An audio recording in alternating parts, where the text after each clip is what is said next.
Magandang araw mga kaibigan. Bigyan natin ngayon ng reaction, opinion itong post ni Teo Moreno 2 hours ago. Sabi niya, "Eyes here."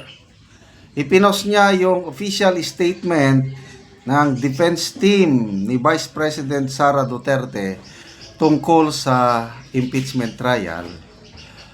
Marami pala ang nang bubulabog. Maraming kumukontak o sumusulat na pwede ba simulan na natin ang trial? Ang mag-decide kung masimulan o hindi naman yung defense team. Ang Senado man. Ano pa naman tong mga, alam mo na, yung mga maingay na nag-i-issue ng joint statement, ano pa diya, tinawag ni Attorney Vic Rodriguez na mga hypocrite, mga nagbabanal-banalan na kunuhay, concerned sila about corruption sa confidential funds ni BP Sara. Kaya lang, tahimik naman sila sa most corrupt budget in history. Wala naman silang pakialam doon.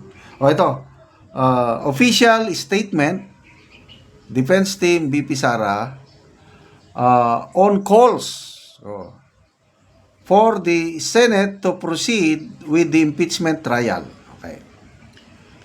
The defense team has received several requests for comment regarding the calls for the Senate to immediately proceed with the impeachment trial of Vice President Sara Duterte. We deem it proper to refrain from commenting on matters that are exclusive, exclusive and internal to the Senate. However, we reiterate our firm position that the initiation of the impeachment process, particularly the fourth impeachment complaint, suffers from serious constitutional infirmities. The impeachment process must never be weaponized to harass, silence, or eliminate political opponents. It is a constitutional mechanism, not a political tool. Nevertheless, should the Senate choose to proceed, ito na, let the bloodbath begins. Kailang hindi ito nakasulat.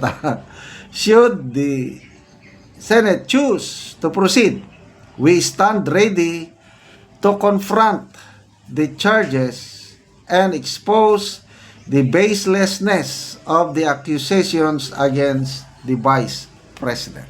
Ang ganda ng pagkasulat. Malaman. Bullseye.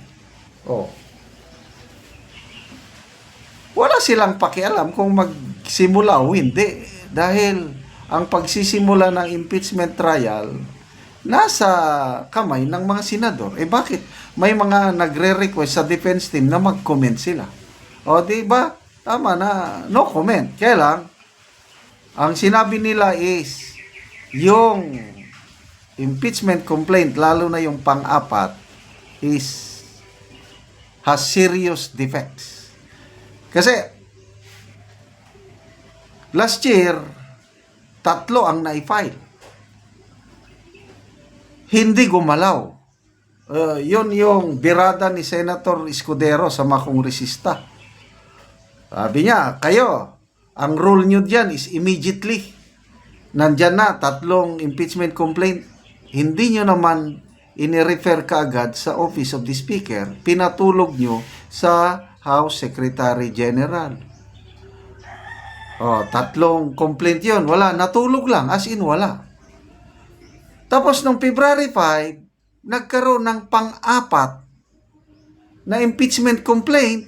At yun, sa isang araw lang, napirmahan ng 255 congressmen na yun na nga yung in-expose ni Congressman Toby Chanco na mayroong reward o mayroong natanggap na pundo yung mga kongresista. Kaya pumirma sila. O, campaign manager ng alyansa ang nagsabi niya na nalaman na lang natin na dahil sa pinilit na impeachment complaint, natalo ang alyansa. Oh, so yun, may problema ang fourth impeachment complaint. So, bahalang mga senador na mag-evaluate sa fourth impeachment na yun. Kaya nga, meron ng resolution na nakahanda na calling for the de facto dismissal. Dahil may problema nga. Oh. So, kung may 13 senators na pumirma sa resolution, ay wala na. Dismiss na. O, hindi na tayo makakapanood ng bloodbath. So, ano na ngayon? Marami nang umiiyak. Akbayan, Risa Ontiveros, June 9. May protest march sila, June 9, June 10, and June 11.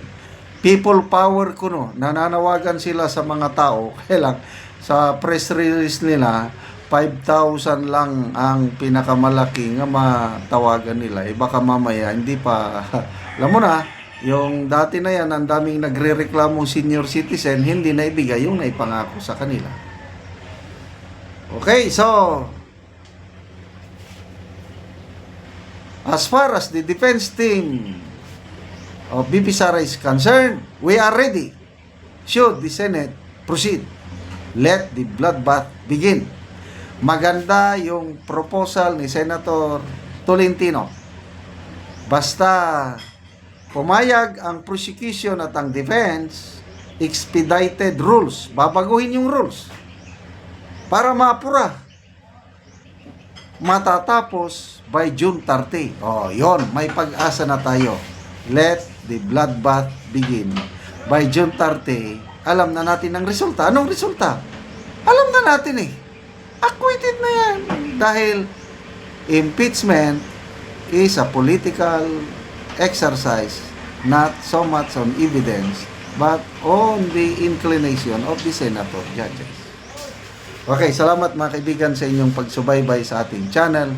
Nakakatulong kayo ng malaki sa tribong Talandig ng Bukidnon dahil ang sweldo natin sa channel na ito is pantulong sa tribo. Namimigay tayo ng mga yero at pako para magkaroon ng mas disenteng bahay itong tribong Talandig. Panoorin nyo ang video na ito. Una ni ang yero nga ipanghatag sa mga taong kadtong mga daot na ilang balay. Sumuna ni si Angkol ang natagaan.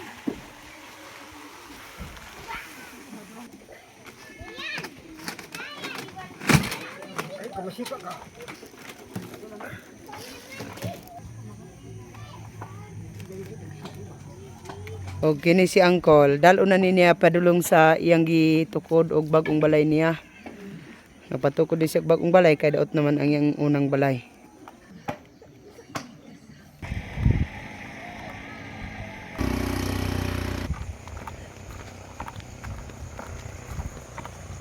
So subida gyud kayo ang agianan padulong sa balay ni Angkol. Gihangak gani ko. So padulong na ni sa ibabaw ang subida.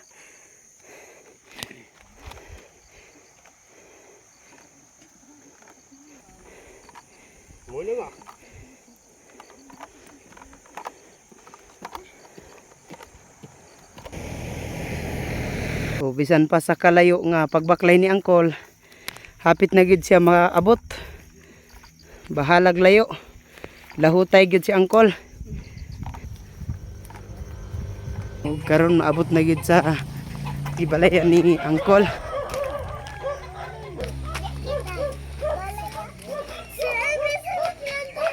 So mo na ni ang yang ipatukod nga balay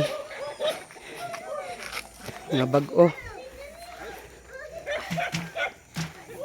Salamat sa Ginoo ha natagan may option ang naghatag sa yan ikigiw ko uy no ang nagsalamat ang naghatag hinaot magparayon. Oo, sige auntie, salamat. Salamat.